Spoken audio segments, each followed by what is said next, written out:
While standing, we want to take the first stanza of the national anthem. Thank you.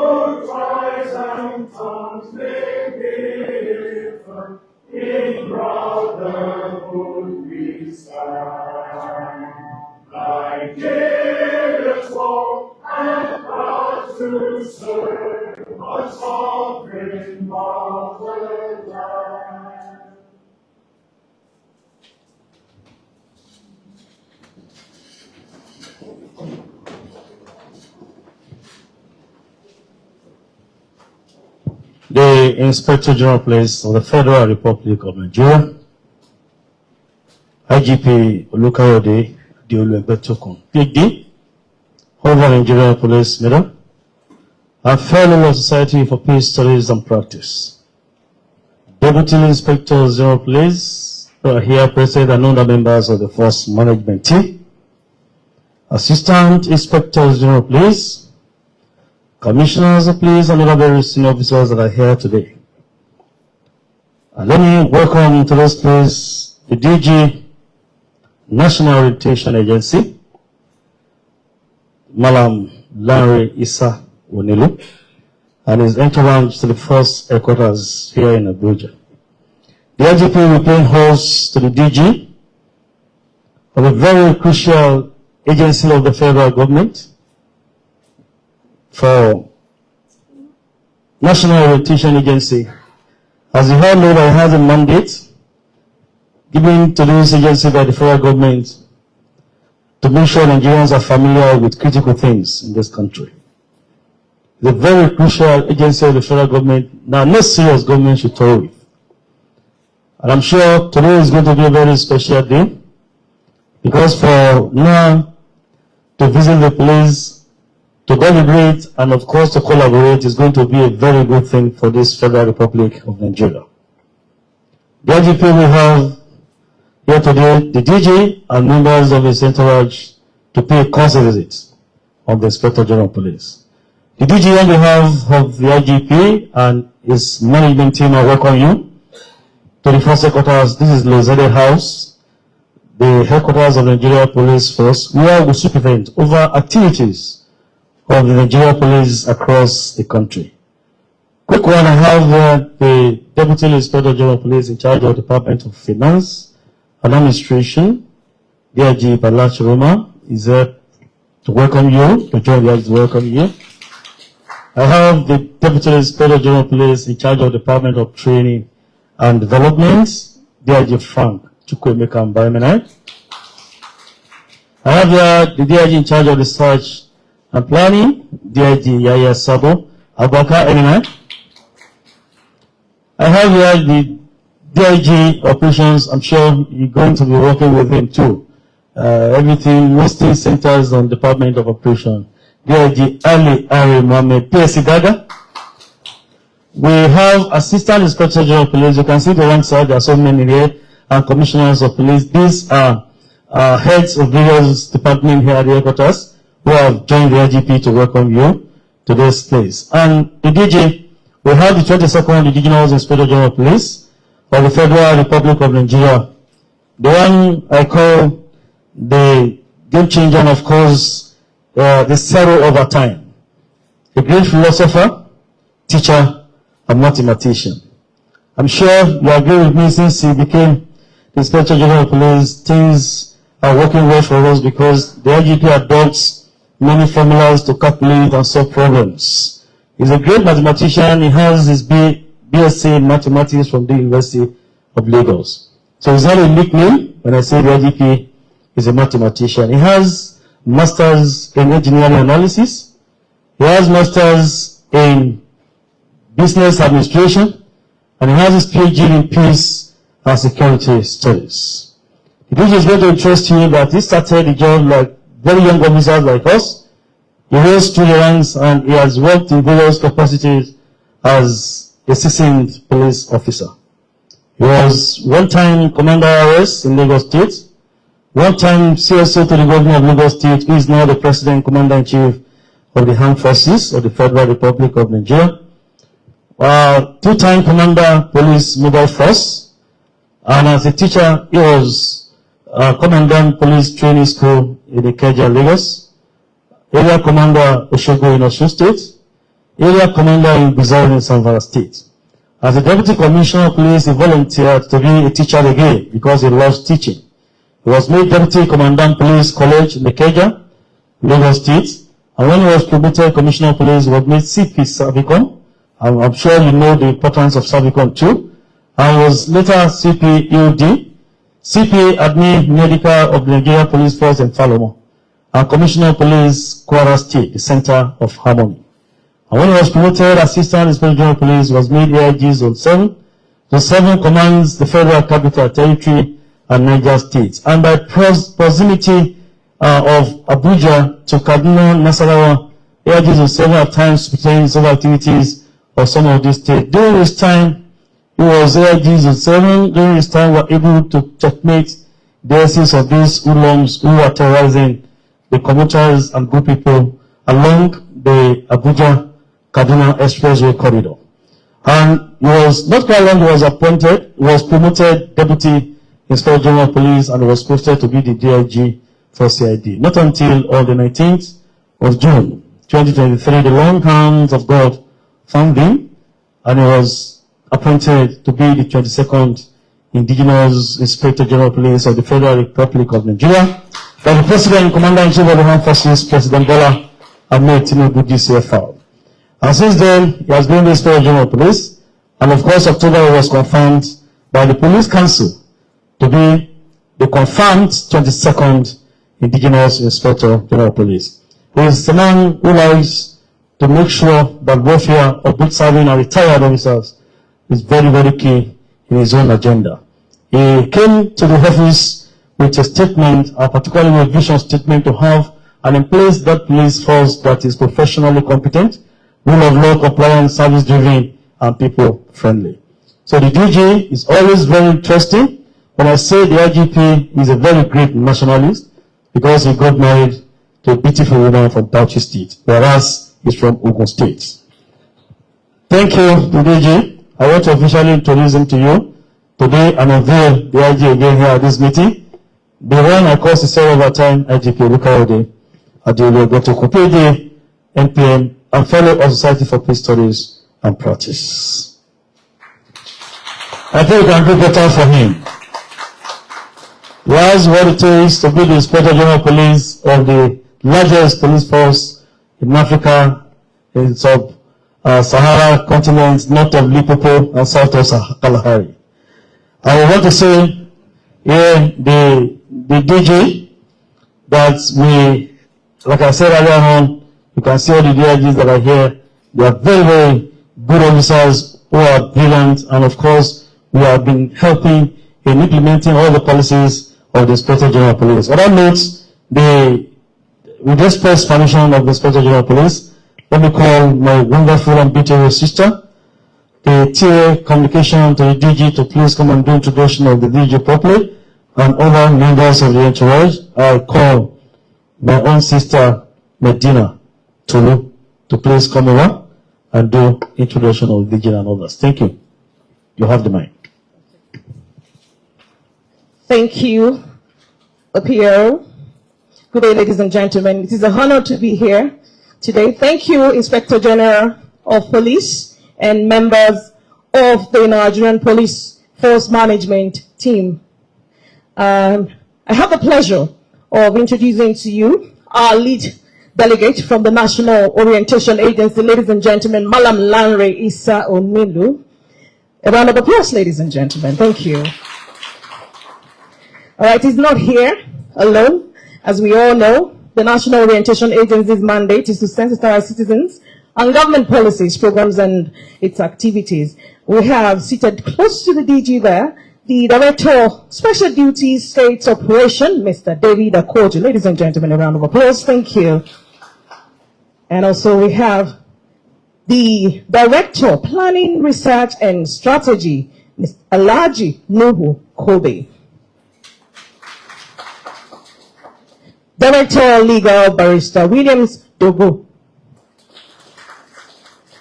We have Director, Community, Director, 1 second please.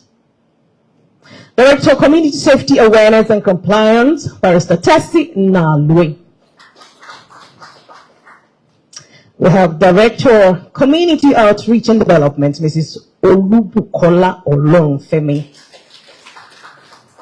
And of course, we have Special Assistant to the Director General, Intergovernmental Affairs, Ajia Sherifat Adegbeson. And also members of the media team of National Orientation Agency and Protocol. Thank you so much. My name is Tolu Meduna, Technical Assistant to the Director General on Communications. Thank you. I will give them hands together for Medina Tolu. Thank you for the brief introduction. The job of National Orientation Agency is very key. I will know that what they do is to make sure Nigerians are patriotic to their nation.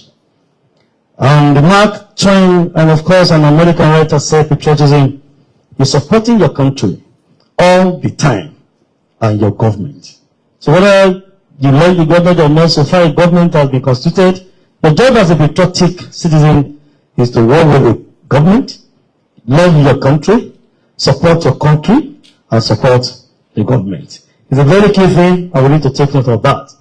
The IGP permit me to now invite the DG National Orientation Agency to please set the ball rolling and lay a very solid template for our discussion here today. Join me as I invite the DG to please address this noble gathering this afternoon.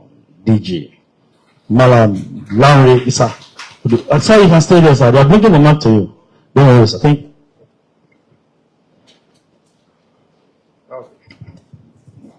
Thank you very much. Good evening, my dear brother, the Inspector General of Police, and your beautiful team.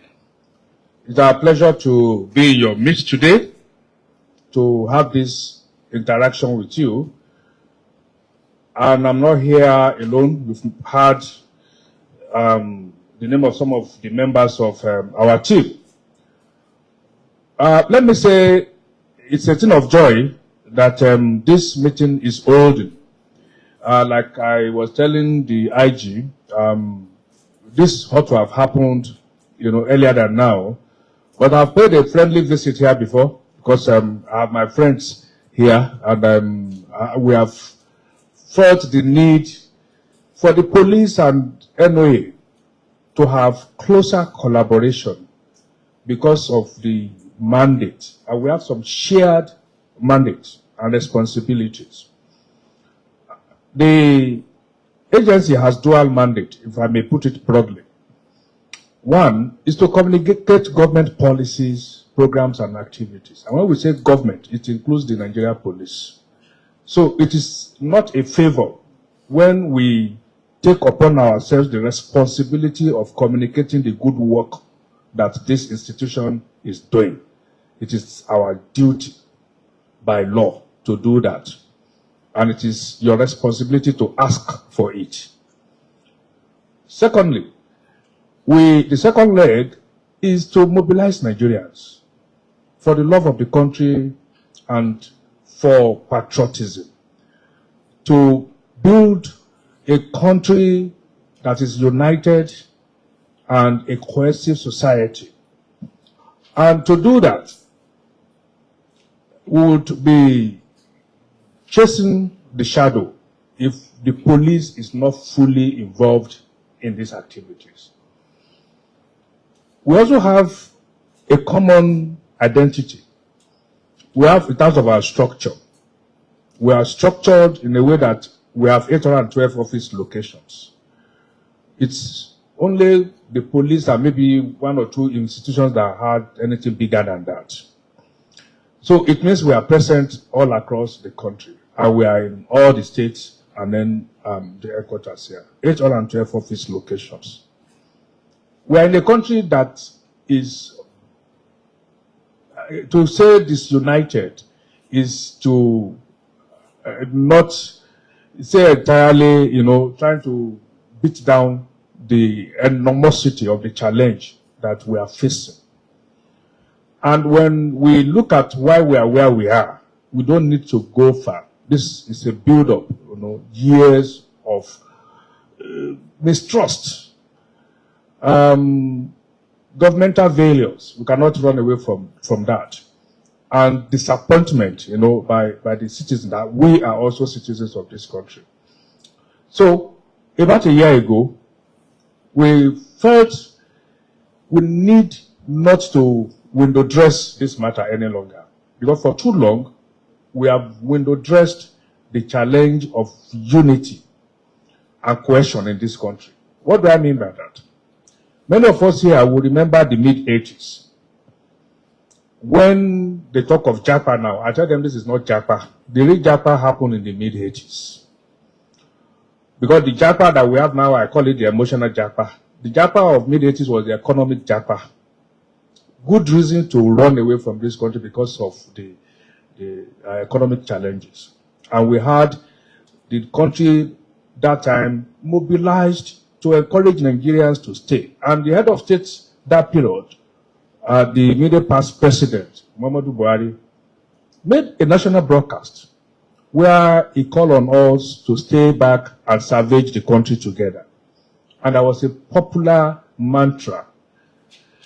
Andrew, please don't check out. It was very popular at that time. If you take it from government to government, each government has always felt the need to mobilize Nigerians, to call Nigerians back, to create that sense of unity and cohesion and brotherliness. But we felt for too long, this has been basically about the citizens. Up until when we had Nigeria Good People, Good Nation, under the ebullient Professor Dora Akuyile. And we had Change Begins With Me, of recent. All these were targeted at the citizens. And we felt all the past effort, as good as they were, two things were missing. One is focusing only on the citizens, without the leadership coming to the table to take responsibility for its own side of this issue, because it takes the two sides to work together to make this country great. The second thing that we thought was missing was the fact that there were no institutions created to nurture Nigerians on values. So even if you have the documents that spell out the identity of a Nigerian and the value system, you must still create institutions to nurture Nigerians. And we came up with what we call the National Identity Project. Every country has, let me say, developed countries, the US, China, France, they have unique identity because they have sat down to define exactly who they want to be. And every citizen understands what the attribute of a French is, of an American is, of a Chinese. They all understand what constitutes their identity. But in Nigeria today, if anybody accuses me and says I'm not a good Nigerian, it's just a matter of opinion, because who a Nigerian is has not been clearly defined by anybody. As police, you have a responsibility to get Nigerians to be good Nigerians. But what are the attributes you are looking at? It's not defined. So the National Identity Project came with what we call the National Values Charter. The charter means an agreement between the country and the citizens that spell out the responsibility of the country towards the citizens and the reciprocal responsibilities of the citizens towards the country. So the mutual responsibility and accomplishment of this will lead us to that country that we are all going to unitedly progress together. We took this to the Federal Executive Council last year, and we got approval for all the 14 requests that we made, which included the need for this National Identity Project to take off, and for the National Values Charter, and for the 7 institutions of nurturing to be established. And I can tell you that we have made significant progress working with all the other stakeholders in this regard. So the president in his New Year statement mentioned the fact that he would be unveiling the National Values Charter first quarter of this year. And so when the National Values Charter is unveiled, the police is actually a frontline institution in projecting who a Nigerian should be. They must see it through the policeman. They must see it through the doctor. They must see it through the nurse, through the custom, through the immigration, through everybody that works for government. They must see who a Nigerian is through all of us. And when they see it through us, then we are fulfilling the aspect that has to do with that of the country, because we say it is a charter between the country and the citizens.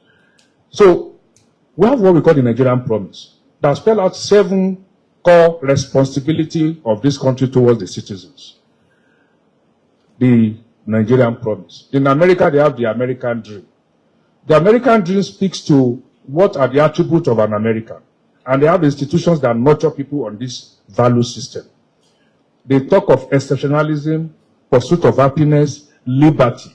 All of these are the attributes that America has put in place in its value system. But they create institutions.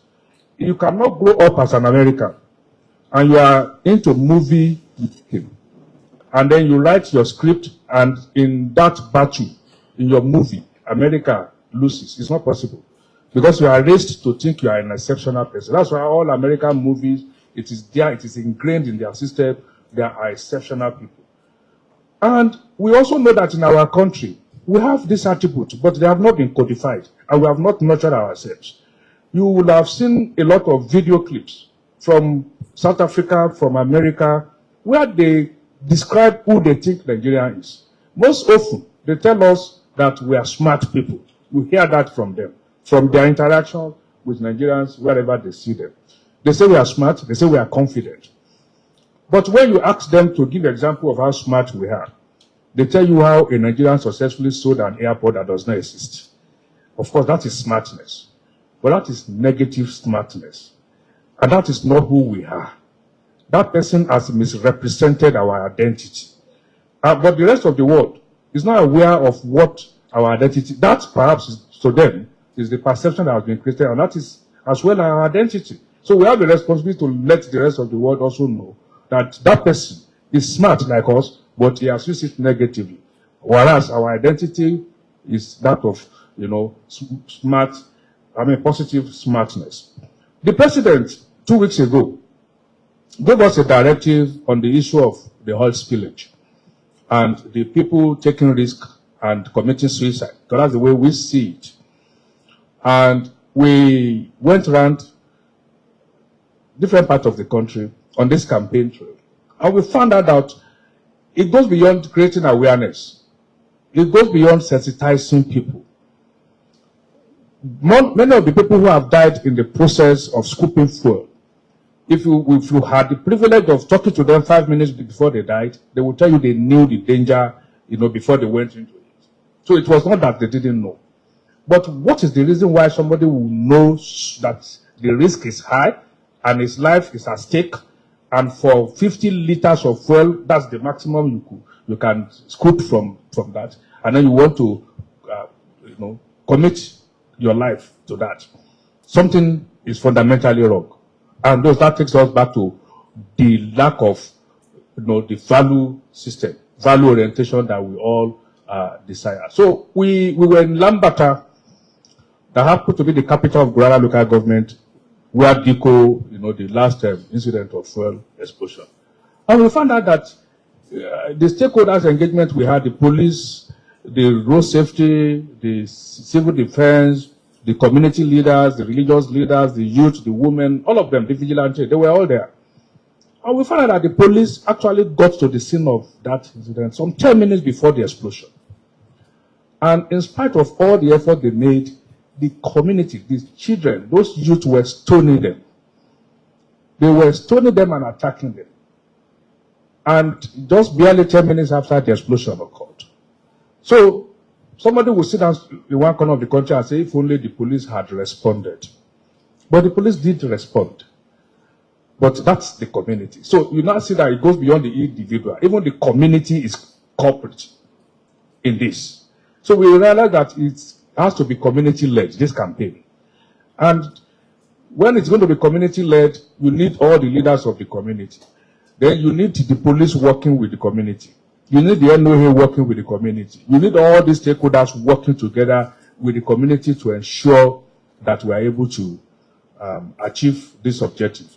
And when you look at the person who has taken the risk of scooping fuel despite the danger, it's also the same mentality that will take people to go on the road to remove the manhole, knowing the danger he has, created for other road users.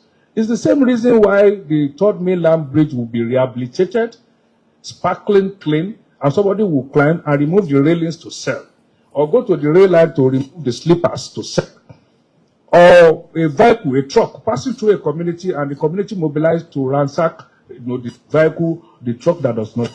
So we say, at the end of the day, the Nigerians of old, when our values were still intact, when such thing happened, the first thing that will occur to the people and the community will be, how do we help this person whose investment has gone bad? Because that was somebody's investment. It was somebody's business that has gone bad. And so now we take advantage of ourselves. And that's why a vehicle will hit somebody on the road and people will be looking at what they can take from his pocket. And people will pick up their phone to record instead of trying to see how they could help the person. So if you look at it, it's the same mental state, the same mindset, that is affecting all of this issue put together. So there's the criminal aspect of it. Because the person scooping fuel was taking somebody's property. And I know that person is a thief. Put it in our own civilian language. And I know the police knows that is a criminal. That can be for taking what does not belong to him. So there are many aspects, to this issue. We also spoke to the drivers. They also have their own complaint. Because we ask, when you see many of them, they are on the road 24 hours. You wonder when is the time they rest, so that they can come back to the road fresh. Most times, even when they are not driving, they are not sleeping. So, but they said there are no truck parks. But when Ogun State Governor, for instance, said he provided a park for them, they are not using it. We also heard that Evo has a beautiful park. They refuse to use it. But they also said that when they go on the road, they can't stop. Because if they stop at any point or any location, within 5-10 minutes, one state agency will come forward and say, you are free on a particular whatever, and this is the ticket, 150,000, 100,000. So most times they have to continue to move. And they also name spots in this country where when you pass through that place, you are spending 1 week, 2 weeks just stuck because of bad road. Makwa to Makra, Obomasho, these are spots, some of the spots they mentioned. So when you look at all of this, it's a multi-agency issue that we all need to work together. So we felt to sit down with the police on this issue and all other issues that we think we need to collaborate. We cannot sensitize Nigerians and for them to be aware without working with those who also have the power to enforce. Because when awareness fails, when sensitization fails, enforcement steps in.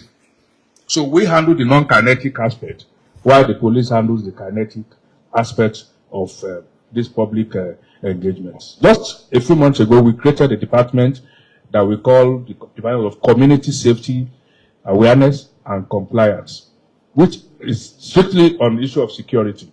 Because part of our mandate is also to generate feedback to government. So every 2 weeks, we generate feedback in all our local government offices, and we send it as pulse of the nation to relevant institutions, and I think including the police. So, but we now have a department that would make that to even be very useful, so that when you see the report, it will help you be able to add to whatever intelligence that you also have, and being able to respond to this issue. We also know you have training institutions. The National Value Charter, which part of the 7 institutions we are creating, includes what will start in September. We've been working with the Federal Ministry of Education on that after the FEC approval, that will lead to the institution in the curriculum of primary, secondary school, and the university, what we call the citizenship study, where people will study what it is to be a citizen of this country.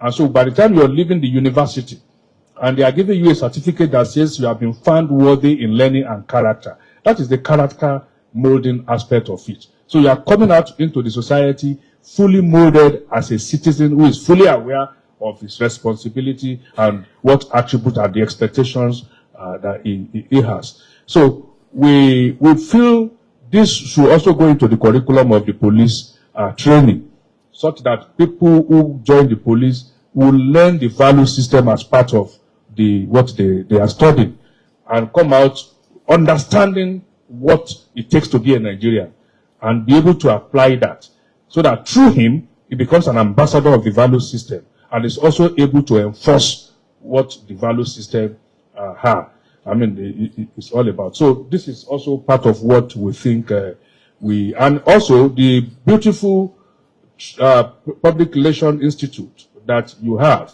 that also can go into the curriculum, so that those who communicate for police also understand this value system as approved by the Federal Executive Council, and they can incorporate it into that. But beyond all of that, we seek better collaboration. We believe there should be a standing structure of engagement at the national level, at the state level, and at the local government, so that we can work more, closely together, and be able to assist each other in achieving this respective goal. We are embarking on campaign twice every quarter. That is nationwide campaign. So in December, we did 5-point campaign. One of it includes the Get Rich Quick syndrome, which we know that if we are successful, then police can go to sleep. When people stop being cultists, when they stop being ritualists, when they stop being bandits, when we have all this reduced to the barest minimum, then the police can, do some more important things. So that's how closely our mandate, that is we are supposed to have is. So I thank you very, very much for this opportunity to engage. And we are launching in 2 weeks' time what we call Nigeria Has Happened to Me. We all know that when these youth say Nigeria has happened to somebody, what they mean is that something bad has happened to that person. So we are launching a program that will be on TV, testimonials, by Nigerians all across, to show that positive things do happen to people in this country. And the title of the program is Nigeria Has Happened to Me. And we'll be reaching out to the police to also have somebody we can interact with, who will tell you some of those exceptional accomplishments of the police. And we can meet with people that are benefited, including communities, and show them to the world that because of the intervention of the police, Nigeria happened to these people positively. So this is part of what we want to showcase to Nigerians, for them to have the belief in this country. Thank you very much.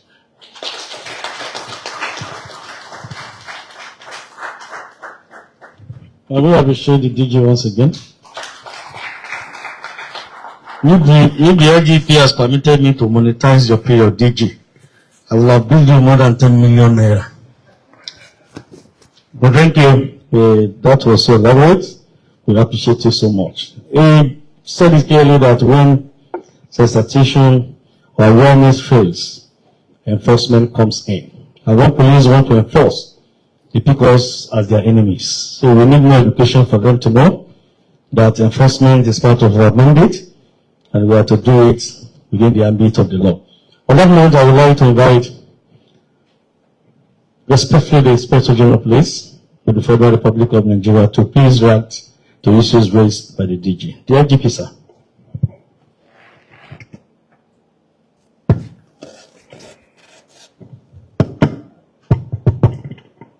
Thank you, First PRO. Our distinguished guest, the distinguished Director General of National Orientation Agency, my good brother, Malam Lanre Isaonilu, Deputy Inspectors General of Police here present, members of the Force Management Team, senior police officers, directors that have accompanied the DG from National Orientation Agencies. I welcome you to the police headquarters. I am honored this afternoon to receive the Director General, National Orientation Agency at the police force headquarters. Your agency plays a vital role in promoting patriotism, national unity, and social cohesion among Nigerians.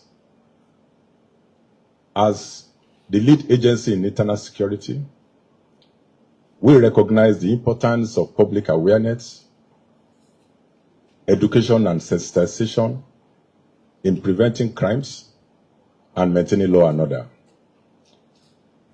I want to commend your agency for its efforts in promoting national values, civic responsibility, and good governance in Nigeria.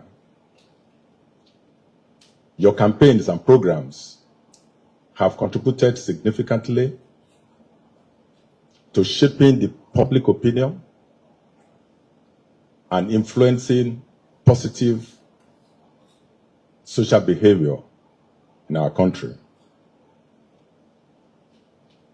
I want to assure you that the Nigerian police will collaborate with you, especially to amplify our community policing initiatives, promote public safety, and enhance national security. I've taken note of all the issues you raised. In fact, you gave us almost a 1 hour lecture without looking at the books.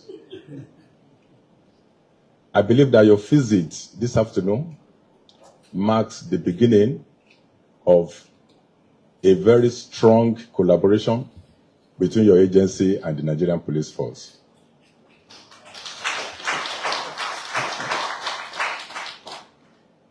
I am convinced that our partnership will help to build trust, foster collaboration, cooperation, and strengthen the bond between law enforcement agencies and the citizens. Once again, I welcome you to Police Force Headquarters, and I look forward to a more robust cooperation with you. Thank you. We can do better for the Inspector General, please. Thank you so much. The IGP, as a tradition, I will graciously invite again the IGP again to please present something to the DG Noah, as usual, so that you can find a place to keep living your office and to mark today's visit to the Force Headquarters, Located House, Abuja.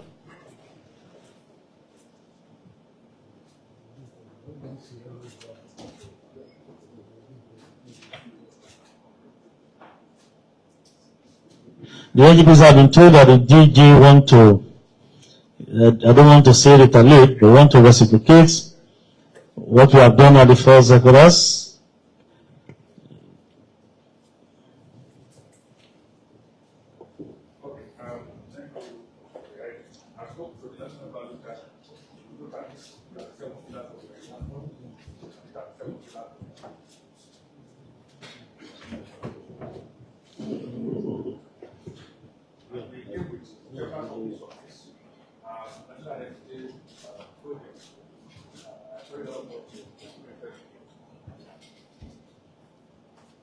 This is the national anthem.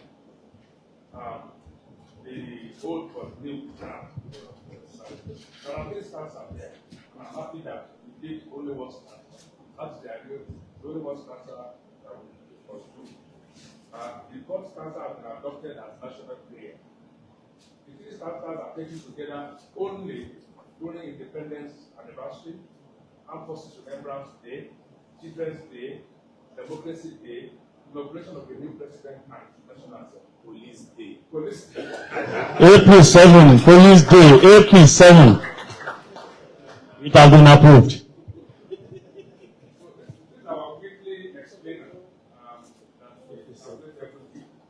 government policy. I'm not going to official the police reform. I will continue to do reform.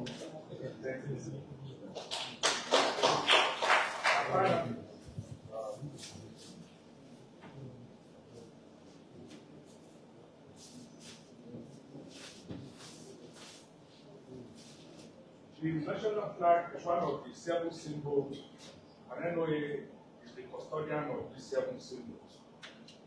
The national flag, the coat of arms, being the second, the national anthem itself, the constitution of the country, the national ID card, and the national passport. These are the 7 symbols that we have custody. But the green, white, green is not just any green. The Nigerian green is called Emerald 2.0. That's the color green. We know various institutions use different kinds of color. I'm trying to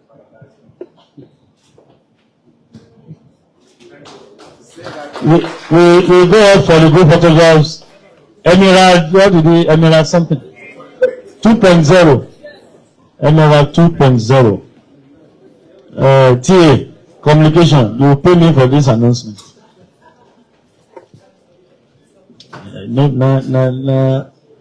No, God will charge me, not you. Can we? Come on, take it. Emerald. Can let the management team join on another. The DJs and children, please join. The group photograph.